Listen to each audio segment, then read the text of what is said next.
السلام علیکم۔ امید ہے ساتھیوں آپ سب خیریت سے ہوں گے۔ آج کا یہ عجیب و غریب قصہ ہے ایک مچھیرے اور جن کا۔ اس تالاب میں رہنے والی وہ مچھلیاں آخر باتیں کیوں کرتی تھی؟ یہ حیران کن داستان آپ کو ضرور سننی ہے، تو شیئر بھی کیجیے گا اور برائے مہربانی سبسکرائب کر دیں ہمارے چینل سیدہ اسٹوری پوائنٹ کو، اس کے ساتھ بیل آئیکن کو پریس کریں۔ کسی زمانے میں ایک ماہی گیر تھا جو کہ بوڑھا، کمزور اور غریب بھی تھا، اس لیے بڑی تنگی سے گزر بسر ہوتی۔ اس کا روزانہ یہ معمول تھا کہ صبح سویرے دریا پر جاتا اور 4 مرتبہ جال ڈالتا، جو کچھ ہاتھ آتا اس کو لے کر خدا کا شکر ادا کرتا۔ ایک دن حسب معمول اس نے جال ڈالا، اسے کھینچا تو بہت بھاری تھا۔ دل میں خیال آیا کہ آج بہت ہی مچھلیاں آئیں گی۔ اس نے خوشی سے جال کو نکالا، دیکھا تو اس میں ایک مردہ گدھے کی لاش تھی۔ یہ دیکھ کر وہ بہت غمگین ہوا۔ پھر جال کو ڈالا تو کیچڑ مٹی آئی۔ تیسری بار جال ڈالا تو خالی نکلا۔ یہ حال دیکھ کر مچھیرا بہت پریشان ہوا اور چوتھا جال یہ کہہ کر ڈالا کہ خداوند تو میرے حال سے واقف ہے، میں 4 بار جال ڈالا کرتا ہوں اور آج 3 بار جال ڈال چکا ہوں، لیکن مجھے میرا رزق نہیں ملا۔ اب آخری بار تیرا نام لے کر جال ڈال رہا ہوں، اپنا رحم فرما۔ اس مرتبہ جال بھاری معلوم ہوا، کھینچ کر باہر نکالا تو اس میں مچھلیوں کی بجائے ایک پیتل کا گڑھا تھا۔ مچھیرے نے خیال کیا شاید اس میں مال ہو۔ اس نے گڑھا کھولا لیکن وہ بھی خالی تھا۔ مایوس ہو کر جال اٹھایا اور گھر چلنے کو تیار ہو گیا۔ گڑھے پر نظر پڑی تو کیا دیکھتا ہے، اس میں سے دھواں نکل رہا ہے۔ ماہی گیر رک گیا، دھواں بڑھتا گیا اور پھر ایک بڑے جن کی شکل میں بن گیا، اور وہ جن کہنے لگا کہ اے بادشاہ سلیمان، مجھے معاف کر دیجیے، آئندہ کبھی سرکشی نافرمانی نہیں کروں گا۔ ماہی گیر پہلے تو ڈرا، لیکن جب معافی کے الفاظ سنے تو اس کو تسلی ہو گئی۔ کہنے لگا کہ اے جن، حضرت سلیمان علیہ السلام تو مدت ہوئی اس دنیا سے جا چکے ہیں، تو کون ہے، کیا بات ہے؟ یہ سن کر جن غصے سے اس مچھیرے کی طرف دیکھنے لگا اور کہا کہ اے گستاخ، تمیز سے گفتگو کر اور تیار ہو جا، میں تجھ کو قتل کر دوں گا۔ ماہی گیر بولا، بھائی، میں نے تیرا کیا قصور کیا ہے کہ صدیوں سے تم قید ہو، میری وجہ سے آزاد ہوئے اور مجھے ہی قتل کرتے ہو؟ جن نے کہا، بے شک تیرا احسان ہے، لیکن میں عہد سے مجبور ہوں، یعنی میں نے وعدہ کر رکھا ہے، کیونکہ جب حضرت سلیمان علیہ السلام ناراض ہو کر مجھے اس گڑھے میں قید کر کے دریا میں ڈال چکے تو میں نے اپنے دل میں عہد کیا، اگر مجھے کوئی پہلے 100 سال میں رہا کرائے گا تو اس کو خزانے سے مالا مال کر دوں گا، لیکن کسی نے مجھے رہا نہ کیا۔ پھر میں نے عہد کیا، اگر مجھے کوئی دوسرے 100 سال میں رہا کرے گا تو میں اس کو زمین کے دفینے بتا دوں گا، یعنی زمین میں جو خزانہ دفن ہے وہ سب اسے بتا دوں گا، لیکن کوئی نہ آیا جو اس مصیبت سے مجھے نجات دیتا۔ تیسری بار میں نے قسم کھائی کہ تیسرے 100 سال میں اگر کوئی مجھے نکالے گا تو بادشاہ بنا دوں گا، لیکن اس مرتبہ بھی مجھے کسی نے نہ چھڑایا۔ آخر تک آ کر میں نے قسم کھا لی کہ اب اگر کوئی مجھے اس گڑھے سے نکالے گا تو میں اسے قتل کر دوں گا۔ چنانچہ اب تو نے مجھے نکالا ہے، اب میں وعدے سے مجبور ہوں اور تجھ کو ضرور ماروں گا۔ صرف یہ ہو سکتا ہے کہ تو اپنی موت کے لیے جو طریقہ تجویز کرے گا اسی طرح ہلاک کروں گا، یعنی جس طرح تو مرنا چاہتا ہے اس طرح مجھے بتا دے۔ ماہی گیر یعنی مچھیرا دل میں بہت ہراسا، بہت ڈرا ہوا تھا، لیکن سکون برقرار رکھا اور کہنے لگا کہ تم نے جو اتنے طویل عہد و پیمان سنائے ہیں، یعنی جو تم نے مجھے اتنی بڑی بڑی باتیں بتائی ہیں، ممکن ہے یہ صحیح ہو، لیکن مجھے یہ شبہ ہے کہ تم اس گڑھے میں نہیں تھے بلکہ کہیں دور سے آئے ہو اور اب مجھے خوامخواہ قتل کرنا چاہتے ہو۔ یہ سب ہیلے بہانے ہیں۔ جن نے کہا، تجھے یقین نہیں آتا، مجھ کو تو جھوٹا سمجھتا ہے۔ مچھیرا کہنے لگا، آنکھوں سے دیکھے بغیر کیسے مان لوں کہ اتنا بڑا پہاڑ سا جن اس چھوٹے سے مٹکے میں بند تھا؟ جن نے کہا، اچھا دیکھ لے۔ جن پھر دھواں بن کر گڑھے میں بھرنا شروع ہو گیا اور آہستہ آہستہ سارا دھواں گڑھے میں جمع ہو گیا۔ ماہی گیر نے موقع کو غنیمت جانا اور اس مٹکے کا منہ بند کر کے حضرت سلیمان علیہ السلام کی پھر مہر لگا دی اور گڑھا اٹھا کر دریا میں پھینک دیا۔ اس جن نے کہا، اے بھائی، یہ تو کیا کر رہا ہے؟ ماہی گیر نے کہا، تجھے دریا میں ڈالتا ہوں تاکہ قیامت تک قید رہے۔ جن منتیں کرنے لگا کہ مجھ پر رحم کر، میں تجھ سے مذاق کر رہا تھا، میں اپنے محسن کو کیوں کر ہلاک کرتا؟ ماہی گیر نے ہنس کر کہا، میں تمہارے فریب اور جال میں نہیں آؤں گا، یہ سب تمہاری جال سازی ہے۔ مجھے حکیم دوبان اور یونان کے وزیر کا قصہ یاد ہے۔ جن نے کہا وہ کیا بات ہے؟ سن کر ماہی گیر نے کہا میں تجھے بتاتا ہوں، غور سے سن۔ ملکی یونان میں ایک بادشاہ تھا۔ اس بادشاہ کو برس کا مرض تھا، یعنی وہ مرض جس کی وجہ سے پورے جسم اور چہرے پر سفید داغ پڑ جاتے ہیں۔ بہت علاج کیا گیا لیکن کوئی فرق نہیں پڑا۔ اس وقت حکیم دوبان یونان میں آیا۔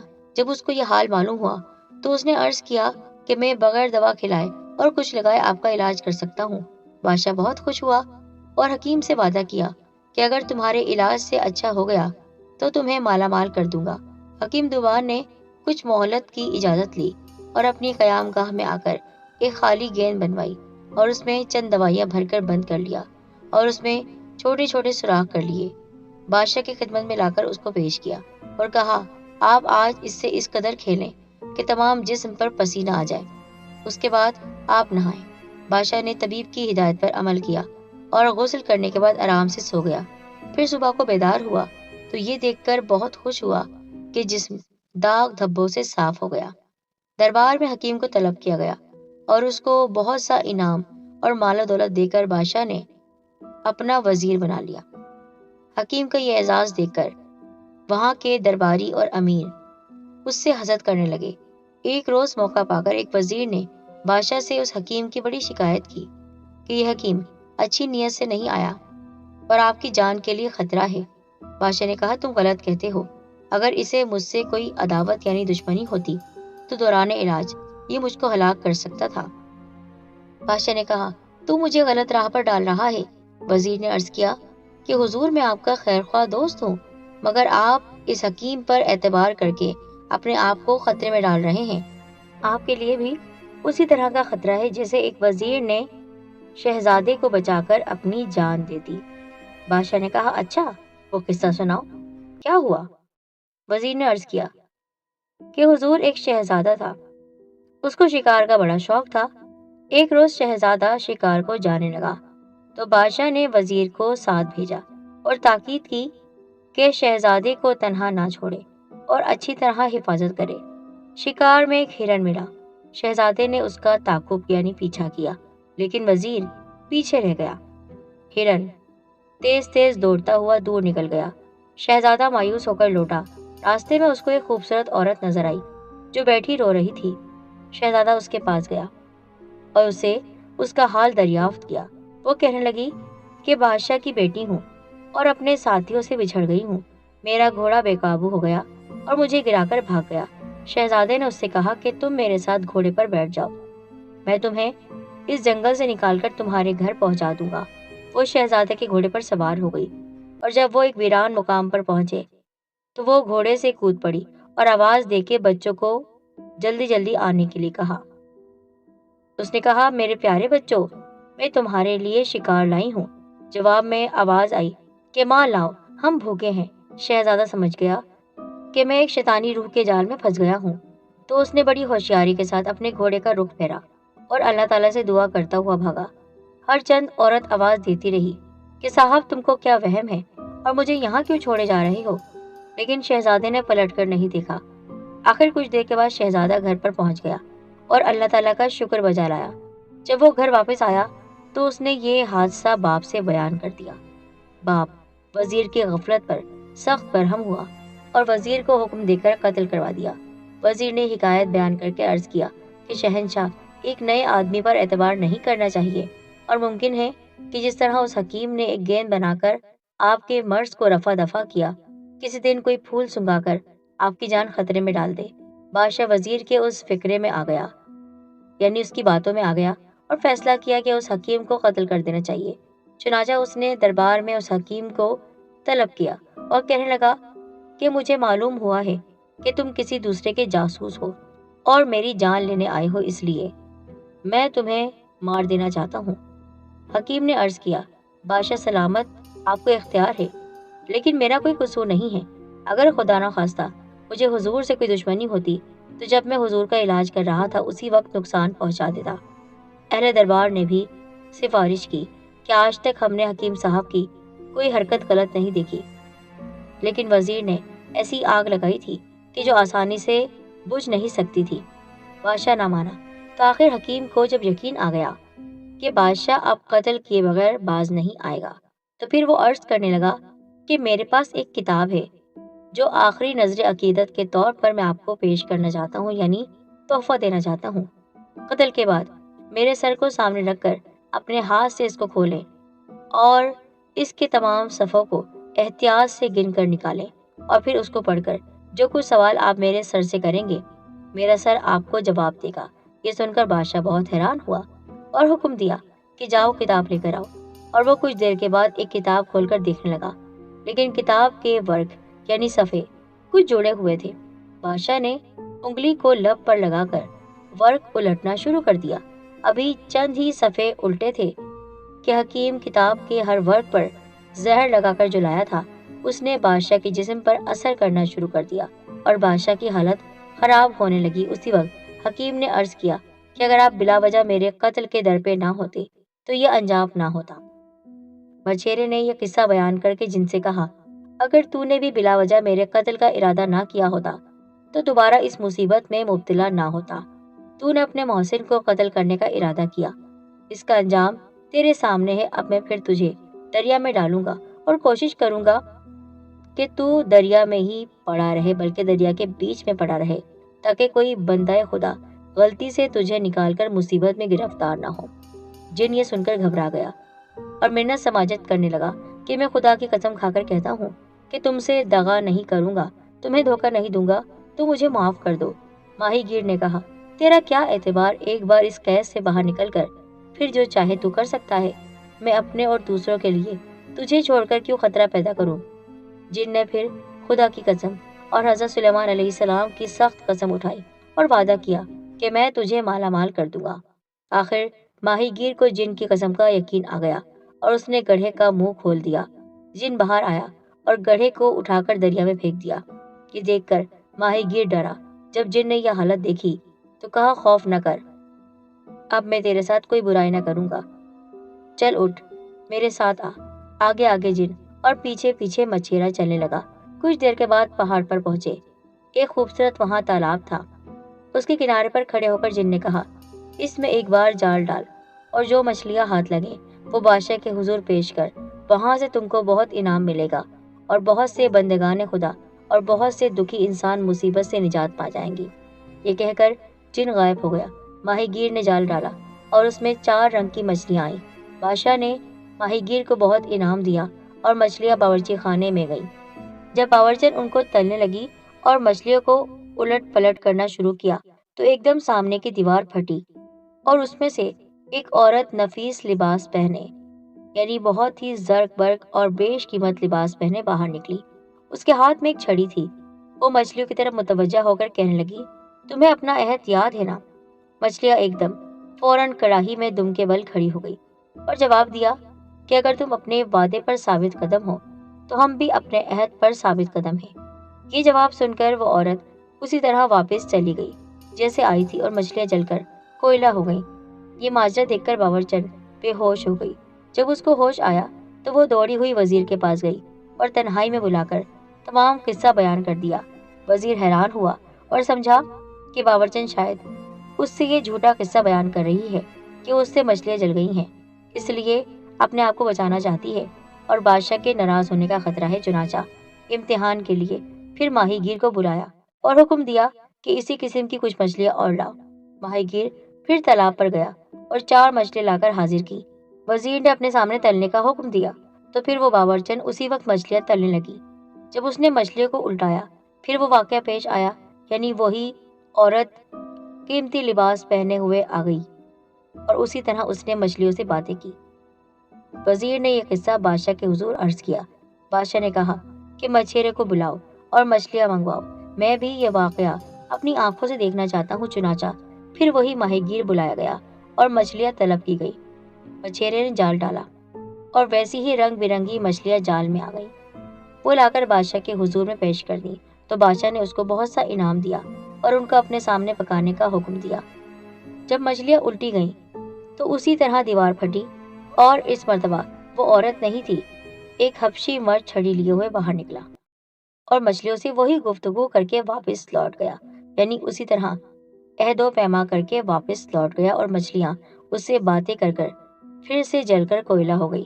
بادشاہ نے کہا، جہاں سے یہ مچھلیاں آئی ہیں ضرور وہاں پر کوئی راز چھپا ہوا ہے، ماہی گیر سے اس جگہ کا حال دریافت کرنا چاہیے۔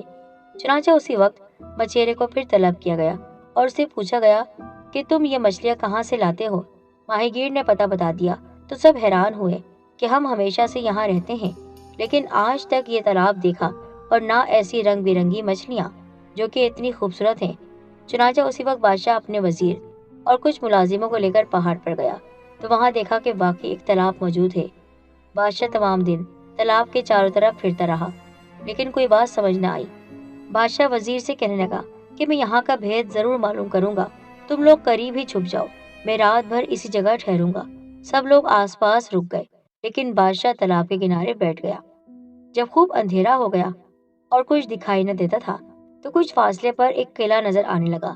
بادشاہ بہت مضبوط دل کا مالک تھا، وہ فوراً اٹھا اور اسی طرف روانہ ہو گیا۔ قلعے کے دروازے پر پہنچا تو کوئی شخص نظر نہ آیا۔ وہ بے تکلف ہو کر اندر چلا گیا، اور یہ قلعہ اندر سے خوب آراستہ اور پیراستہ تھا۔ جگہ جگہ باغ تھے، نہریں تھیں، یعنی بہت خوبصورت بنا ہوا تھا۔ درختوں پر پرندے چہچہا رہے تھے اور ہر قسم کا سامان آرائش موجود تھا۔ وہاں پر کسی چیز کی کمی نہ تھی، لیکن کہیں آدم ذات کا پتہ نہ تھا۔ بادشاہ حیران اور پریشان ہر طرف دیکھ رہا تھا اور دل ہی دل میں سوچتا تھا کہ تالاب اور مچھلیوں کے حالات بہت ہی تعجب خیز ہیں، تو یہ ایک نیا اسرار پیدا ہو گیا ہے۔ معاملہ سلجھنے کے بجائے مزید پیچیدہ اور الجھتا جا رہا ہے۔ وہ بھی انہی باتوں پر غور کر رہا تھا کہ رونے کی آواز اندر سے آئی۔ بادشاہ اسی آواز کی سمت چلا، آگے بڑھ کر دیکھا تو ایک دروازے پر پردہ پڑا ہوا تھا اور اس میں سے آواز آ رہی تھی۔ بادشاہ نے آہستہ سے پردہ اٹھا کر اندر جھانکا، دیکھا تو ایک خوش شکل نوجوان تخت پر بیٹھا رو رہا ہے اور دردناک آواز ہے۔ بادشاہ قریب گیا اور سلام کر کے حال دریافت کرنے لگا۔ اس نوجوان سے بادشاہ نے پوچھا، آپ برائے کرم اس قلعے اور تالاب کا حال مجھ سے بیان کریں اور اپنی کہانی مجھے سنائیں۔ مجھ سے کچھ خدمت ممکن ہو سکی تو میں پیچھے نہیں ہٹوں گا۔ آنسو سے تر آنکھوں کو لے کر بولا کہ یقیناً یہ خداوند کریم کی بڑی مہربانی ہے جو اس نے آپ کو یہاں بھیجا، اور اب میں آپ کو اپنا حال عرض کرتا ہوں۔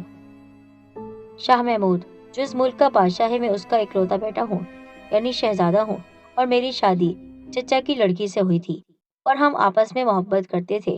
جب میرے والد کا انتقال ہو گیا تو میں تخت نشین ہوا، یعنی یہاں کا بادشاہ بن گیا، اور ہم دونوں شوہر بیوی 5 برس تک عیش و آرام کی زندگی بسر کرتے رہے۔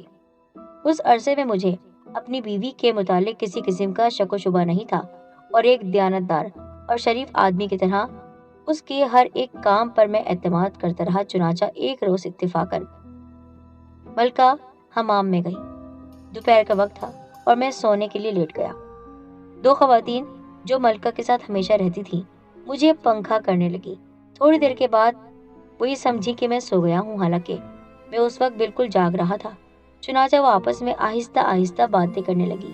ایک بولی کہ دیکھو ہمارا بادشاہ کیسا خوبصورت اور نوجوان ہے، لیکن ملکہ اس کے باوجود ایک ادنا حقیر حبشی غلام سے لگی ہوئی ہے، اور اس نیک آدمی کو آج تک کوئی علم نہیں ہے۔ دوسری نے جواب دیا کہ اس بیچارے کو کس طرح خبر ہو سکتی ہے؟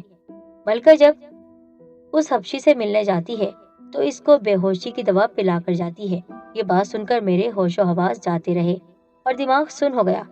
میں اس وقت مصلحتاً سوتا بنا رہا۔